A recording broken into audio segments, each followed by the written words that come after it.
Suryakiran jet ದುರಂತದ ಬಗ್ಗೆ ವಿಶೇಷವಾಗಿ ಫ್ಲೈಟ್ಗಳು ಯಾವ ರೀತಿ ಕಾರ್ಯನಿರ್ವಹಿಸುತ್ತೆ ಅನ್ನೋದ್ರ ಬಗ್ಗೆ ಸ್ಕ್ವಾಡ್ರನ್ ಲೀಡರ್ ಭಾಸ್ಕರ್ ಅವರು ನಮಗೆ ಸಾಕಷ್ಟು ಮಾಹಿತಿಯನ್ನು ಕೊಡ್ತಾ ಇದ್ರು ಬ್ರೇಕ್ ಮುಂಚೆ. ಸರ್, ಪ್ಲಾನಿಂಗ್ ಬಗ್ಗೆ ಆಗಲೇ ನೀವು ಮಾತಾಡ್ತಾ ಇದ್ರಿ.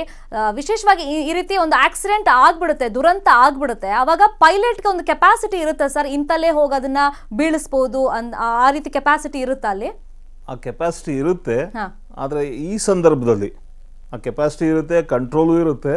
ಬಟ್ ಈ ಸಂದರ್ಭದಲ್ಲಿ ಇದು ತುಂಬಾ ಲೋ ಫ್ಲೈಯಿಂಗ್, ಅಂದ್ರೆ ಇದು ಮೇನ್ ಏರೋಬ್ಯಾಟಿಕ್ಸ್ ಇದು ಹೈಟ್ ಅಲ್ಲಿ ನಾವು ಮಾಡೋದಿಲ್ಲ.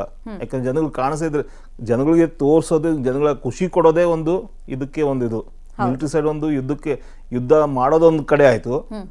ಇಂಥ ಟೈಮಲ್ಲಿ ಇದು ಬರೀ ಇಂಡಿಯಾಲೆಲ್ಲ ಎಲ್ಲಾ ದೇಶಗಳಲ್ಲೂ ಒಂದೊಂದು ಅಂದ್ರೆ ಮುಖ್ಯ ರಾಷ್ಟ್ರಗಳಲ್ಲಿ ಅವ್ರವ್ರ ಟೀಮ್ಗಳಿದಾವೆ, ಏರೋಬ್ಯಾಟಿಕ್ಸ್ ಟೀಮ್ ಇದ್ದೇ ಇರುತ್ತೆ. ಅದು ಜನಕ್ಕೆ ಒಂದು ಎಂಟರ್ಟೈನ್ಮೆಂಟ್ ಜೊತೆಗೆ ಎಲ್ಲ ಬರೀ ಸೀರಿಯಸ್ ಫ್ಲೈಯಿಂಗ್ ನೋಡಿ ಸಾಕಾಗ್ಬಿಡುತ್ತೆ. ಬಟ್ ಇದು ಸ್ವಲ್ಪ ಏರೋಬ್ಯಾಟಿಕ್ಸ್ ನೋಡಿದ್ರೆ ಜನಕ್ಕೆ ಏನೋ ಒಂದು ಹುಮ್ಮಸ್ ಬರುತ್ತೆ, ಒಂಥರ ಖುಷಿ ಆಗುತ್ತೆ. ಅದನ್ನ ಜನಗಳಿಗೆ ತೋರಿಸ್ಬೇಕಂದಾಗ ಲೋ ಫ್ಲೈಯಿಂಗ್ ಅಂದ್ರೆ ಹತ್ರದಲ್ಲಿ ಕಾಣಿಸೋ ಕಡೆ ಮಾಡಿದ್ರೆ ಅದಕ್ಕೆ ಒಂದು ಅರ್ಥ ಉಂಟು.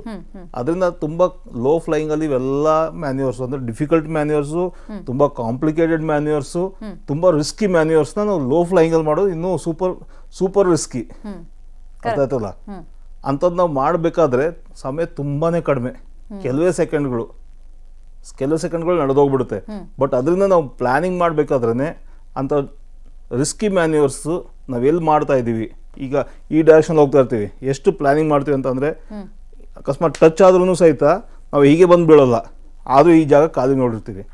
ಜೊತೆಗೆ ಈಗ ಹೋಗ್ಬಿಡುತ್ತಲ್ಲ ಅಷ್ಟು ಜಾಗ ಅಲ್ಲಿ ಏನಾದ್ರು ಜಾಸ್ತಿ ಬಿಲ್ಡಿಂಗ್ಗಳಿದೆಯಾ, ಜನಸಂದಣಿ ಇದೆಯಾ, ಅಷ್ಟೆಲ್ಲ ನಾವು ಅದೆಲ್ಲ ರೆಕ್ಕಿ ಮಾಡಿಬಿಟ್ಟೇನೆ ಈ ಪ್ಲಾನಿಂಗ್ ಆಗೋದು. ನಾವು ಅದು ಮಾಡಲಿಲ್ಲ ಅಂತಂದ್ರೆ ಈ ತರ ಕ್ರಾಶ್ ಆದಾಗ 100 ಜನ ಹೊರಟೋಗ್ಬಿಡ್ತಾರೆ, 1000 ಜನ, ಸಿಟಿಗಳಲ್ಲೂ 1000 ಜನನೂ ಹೋಗ್ಬೋದು. ಸೊ ಅದನ್ನ ನಾವು ತಿಳ್ಕೊಂಡ್ಬಿಟ್ಟು ನೋಡಿ ಪ್ಲಾನಿಂಗ್ ಮಾಡಿ ಇದನ್ನ ಮ್ಯಾನ್ಯೂರ್ಸ್ನ, ರಿಸ್ಕಿ ಮ್ಯಾನ್ಯೂರ್ಸ್ನ ಅಂತ ಕಡೆನೇ ಮಾಡೋಕೆ ಹೋಗೋದು. ಬಟ್ ಆ ಫ್ರಾಕ್ಷನ್ ಆಫ್ ಸೆಕೆಂಡ್ ಅಲ್ಲಿ ಅದೆಲ್ಲ ಪ್ಲಾನ್ ಮಾಡಕ್ಕೆ ಟೈಮ್ ಆಗುತ್ತೆ ಸರ್, ಅಷ್ಟು ತಲೆ ಓಡಿಸ್ಬೇಕು, ಕ್ವಿಕ್ ಆಗಿರ್ಬೇಕು. ಇಲ್ಲ, ಇದನ್ನ ಮುಂಚೆನೆ ಪ್ಲಾನ್ ಮಾಡಿರ್ತೀವಿ. ಮುಂಚೆ ಪ್ಲಾನ್ ಮಾಡ್ಬೇಕಾದ್ರೆ ಎಲ್ಲಾ ರೀತಿಯೂ ಪ್ಲಾನ್ ಮಾಡಿರ್ತೀವಿ. ಅಕಸ್ಮಾತ್ ಈ ತರ ಒಂದು ಸಂದರ್ಭ ಒದಗಿ ಬಂದ್ರೆ ಹೇಗೆಪ್ಪ ಅನ್ನೋದು. ಬಟ್ ಇಂಥ ಕಡೆಯಲ್ಲಿ ಕೆಲವು ಸೆಕೆಂಡ್ ಅಲ್ಲಿ ಮಾಡೋಷ್ಟು ಅವರು ಮಾಡಿರ್ತಾರೆ. ಅವ್ರು ಮಾಡೋಷ್ಟು ಮಾಡಿದ್ದಾದ್ಮೇಲೆ ಅವ್ರು ಎಲ್ಲಿ ಹೋಗುತ್ತೋ ಅದು. ಜೊತೆಗೆ ಅವರು ಮಾಡ್ಕೊಂಡೇ ಕೂತ್ಕೊಳ್ಳೋಕೆ, ಕೊನೆ ತಗಲೋರ್ಗು ನಾವು ಮಾಡ್ಕೊಂಡು ಕೂತ್ಕೊಳ್ಳೋಕ್ಕೂ ಆಗಲ್ಲ. ಯಾಕಂದ್ರೆ ನಮ್ಮ ಜೀವನ ಉಳಿಸ್ಕೋಬೇಕಲ್ವಾ. ಯಾಕಂದ್ರೆ ಜೀವನ ಅಷ್ಟು ಟ್ರೈನಿಂಗ್ ಇರೋ ಒಬ್ಬ ಪೈಲಟ್ನ ನಾವು ಮತ್ತೆ ತಯಾರಿ ಮಾಡ್ಬೇಕಾದ್ರೆ ಕೋಟ್ಯಾಂತರ ರೂಪಾಯಿ ಖರ್ಚು ಮಾಡ್ಬೇಕಾಗುತ್ತೆ ಅಲ್ವಾ.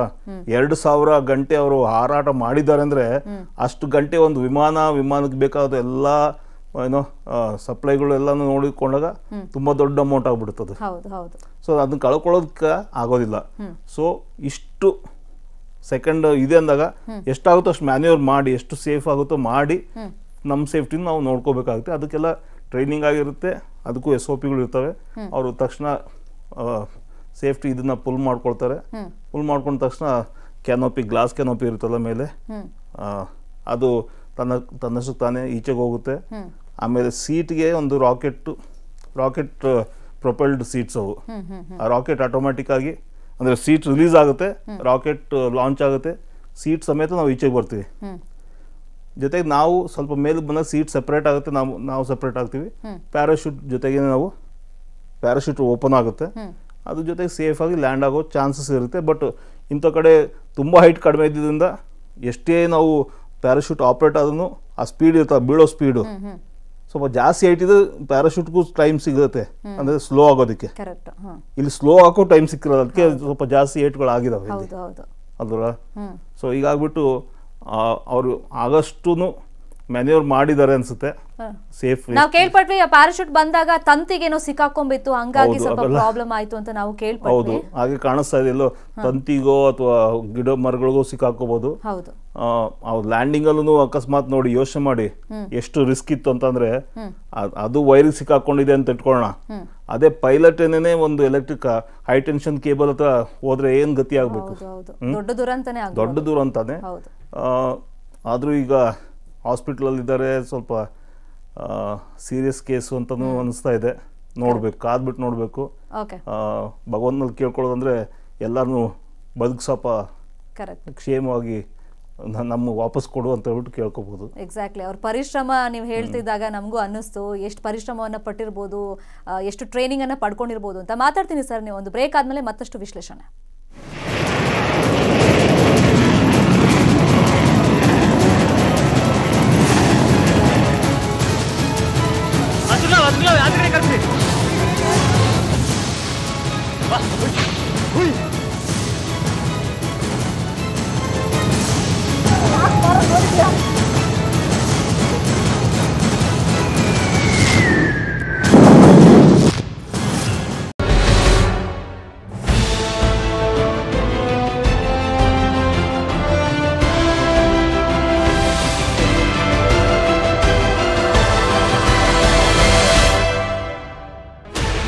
Sixteen channels, 15 languages, 26 states, 1,200 plus reporters, 67 plus crore viewers. India's largest news network, News 18 Network.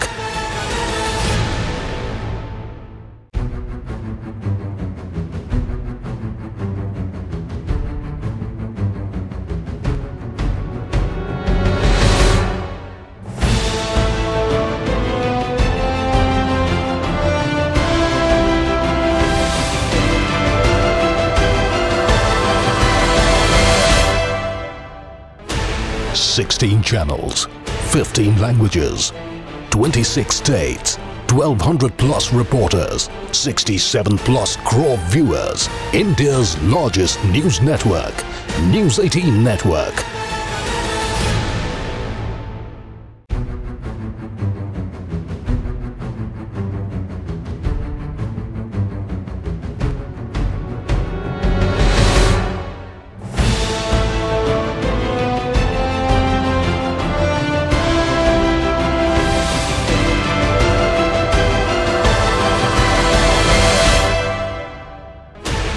Sixteen channels, 15 languages, 26 states, 1,200 plus reporters, 67 plus crore viewers.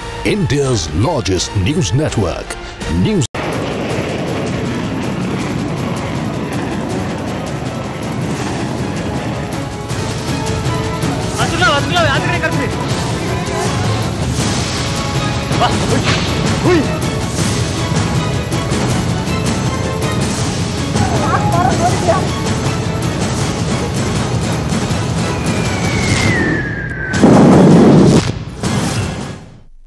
Squadron leader Bhaskar ಅವರು ನಮಗೆ ಸಾಕಷ್ಟು ಮಾಹಿತಿಯನ್ನು ಕೊಡ್ತಾ ಇದ್ರು ಫ್ಲೈಟ್ ಕಾರ್ಯಾಚರಣೆ ಬಗ್ಗೆ. ಭಾಸ್ಕರ್ ಸರ್, ಇವಾಗ ಅಟ್ಲೀಸ್ಟ್ ಒಂದು ಬೈಕ್ ಇರಲಿ, ಕಾರ್ ಇರಲಿ, ಅದರ ಕಂಡೀಷನ್ ಯಾವ ರೀತಿಯಾಗಿದೆ ರೋಡ್ಗೂ ಇಳಿಯೋಕ್ಕೂ ಮುಂಚೆ ಅಂತ ಚೆಕ್ ಮಾಡಬೇಕಾಗುತ್ತೆ. ಬಟ್ ಇದು ತುಂಬಾ ರಿಸ್ಕಿ ಜಾಬ್ ಆಗಿರೋದ್ರಿಂದ, ಹೈ ರಿಸ್ಕ್ ಆಕ್ಚುಲಿ. ಸೊ ಇದರ ಕಂಡೀಷನ್ ಎಲ್ಲ ಯಾವ ರೀತಿ ಚೆಕ್ ಮಾಡ್ತಿರ್ತಾರೆ? ಅದೊಂದು ನಾವು ನಮಗೂ ಹೇಳೋ ಪ್ರಕಾರ ಕಾರಿನ ಆಯಿಲ್ ಡೈಲಿ ಚೆಕ್ ಮಾಡಿ, ಆಮೇಲೆ ಇದು ಬ್ರೇಕ್ ಫ್ಲೂಯಿಡ್ ಚೆಕ್ ಮಾಡಿ ಅಂತ ನಮ್ಗೆಲ್ಲ ಹೇಳ್ತೀವಿ ನಾವು. ನಾನೇ ಸ್ವಂತದ್ದು ಹೇಳ್ತೀನಿ, ತಿಂಗಳಗಟ್ಟಲೆ ಆದ್ರೂ ನಾವು ಚೆಕ್ ಮಾಡೋದಿಲ್ಲ. ಅದೇ ಇಲ್ಲಿ ಪ್ರತಿ ಫ್ಲೈಟು ಅದು ಎಷ್ಟು ಇಂಪಾರ್ಟೆಂಟ್ ಇದೆ ಅಂತ, ಪ್ರತಿ ಫ್ಲೈಟ್ ಇಂಪಾರ್ಟೆಂಟೇನೆ. ಒಂದಕ್ಕೂ ನಾವು ಎಕ್ಸ್ಕ್ಯೂಸ್ ಮಾಡೋ ಪರಿಸ್ಥಿತಿನೇ ನಮ್ಮಲ್ಲಿ ಮಿಲಿಟರಿನಲ್ಲಿ ಇಲ್ಲ. ಮಿಲಿಟರಿಲಿ ಅಷ್ಟೇ ಅಲ್ಲ, ಸಿವಿಲಲ್ಲೂ ಇಲ್ಲ. ಎಷ್ಟು ಚೆಕಿಂಗ್ ಆಗಬೇಕು ಅಷ್ಟು ಚೆಕಿಂಗ್ ಆದೇ ಆಗ್ತವೆ. ಪ್ರತಿಯೊಂದು ಟೆಸ್ಟ್ಗಳನ್ನು ಪ್ರತಿ ಸಾರಿ, ಈಗ ಒಂದ್ಸಾರಿ ಹಾರ್ಬಿಟ್ಟು ಅದೇ ದಿವಸ ಇನ್ನೊಂದು ಸಾರಿ ಹೋಗಕ್ಕೆ ಮುಂಚೆನೂ ಆ ಟೆಸ್ಟ್ಗಳಾಗ್ತವೆ. ಒಂದ್ಸಾರಿ ಬೆಳಿಗ್ಗೆ ಮಾಡಿಬಿಟ್ಟು ದಿನವೆಲ್ಲ ಓಡಿಸ್ತೀವಿ ಅನ್ನೋದು ಇದರಲ್ಲಿಲ್ಲ. ಪ್ರತಿ ಫ್ಲೈಟು ಟೇಕ್ ಆಫ್ ಆಗೋಕ್ಕೆ ಮುಂಚೆ ಬೆಳಿಗ್ಗೆ ಇಂತಿಂಥ ಟೆಸ್ಟ್ಗಳು ಆಗಲೇಬೇಕು. ಅದು ಬಂದ್ಬಿಟ್ಟು ಲ್ಯಾಂಡ್ ಆಗುತ್ತೆ, ಇನ್ನೊಂದು ಸಾರಿ ನಾವು ಟ್ರಯಲ್ಗೆ ಹೋಗ್ತೀವಿ. ಈ ಟೈಮಲ್ಲಿ ಇವು ದಿನಕ್ಕೆ 2 ಸಾರಿ ಆದರೂ ಫ್ಲೈ ಮಾಡ್ತವೆ. ಅದೇ ಬೇರೆ ಟೈಮಲ್ಲಿ ದಿನಕ್ಕೆ 3 ದಿವಸ ದಿನಕ್ಕೆ 3 ಸಾರಿನೂ ಫ್ಲೈ ಮಾಡ್ತವೆ. ಅಂದರೆ 3 ಸಾರ್ಟೀಸ್. ಬೆಳಿಗ್ಗೆ ಒಂದು ಸಾರ್ಟಿ ಇರುತ್ತೆ, ಮಧ್ಯಾಹ್ನ ಒಂದು ಸಾರ್ಟಿ ಇರುತ್ತೆ, ಸಾಯಂಕಾಲ ಒಂದು ಸಾರ್ಟಿ ಇರುತ್ತೆ. ಈ ಟೈಮಲ್ಲಿ 2 ಸಾರ್ಟೀಸ್ ಇರುತ್ತೆ. ಅರ್ಥ ಆಯ್ತಲ್ಲ? ಬಟ್ ಈಚ್ ಸಾರ್ಟಿನಲ್ಲೂ ನಾವು ಎಲ್ಲ ಚೆಕ್ಗಳನ್ನು ಮಾಡಲೇಬೇಕು, ಮಾಡೇ ಮಾಡ್ತೀವಿ. ಇದರಲ್ಲಿ ಎಕ್ಸ್ಕ್ಯೂಸಸ್ ಅನ್ನೋದಿಲ್ಲ. ಯಾಕಂದ್ರೆ aviation safety is highest importance. ಇಡೀ ಪ್ರಪಂಚದ ಎಲ್ಲ ಕಡೆನೂ ಅಷ್ಟೇ. ಎಲ್ಲೂ ನಾವು ಅದನ್ನ ಅಲ್ಲಗಳೆಯೋಗಿಲ್ಲ ಅಥವಾ ಎಸ್ಕೇಪ್ ಆಗೋಗಿಲ್ಲ. ಸೊ ಹೀಗಿದೆ.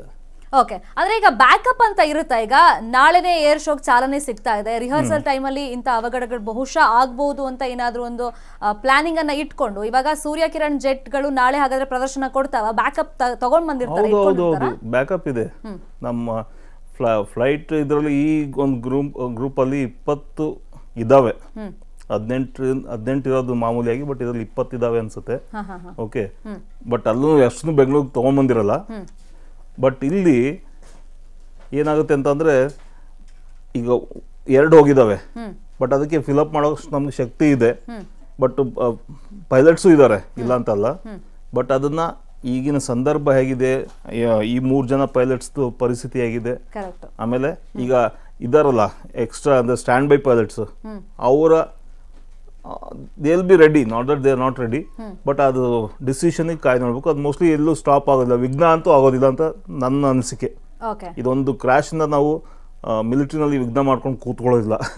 ಯಾಕಂದರೆ ಆತ ನಾವು ಪ್ರತಿ ಕ್ಷಣದಲ್ಲೂ ವಿಘ್ನಗಳು ಮಾಡ್ಕೊಂಡು ಕೂತ್ಕೊಂಡ್ಬಿಟ್ರೆ ಯುದ್ಧ ಮಾಡೋಕೆ ಆಗೋದಿಲ್ಲ ಆಮೇಲೆ. ಸೊ ಅದು ನಮ್ಮ ಮೆಂಟಲ್ ಸ್ಟ್ರೆಂತ್ನ ಇಲ್ಲಿ ತೋರಿಸ್ಕೊಳ್ಳಾಗುತ್ತೆ. ಮೋಸ್ಟ್ಲಿ ನಾಳೆ ಹೇಗೆ ನಡೀಬೇಕೋ ಅದು ಹಾಗೆ ನಡೆಯುತ್ತೆ.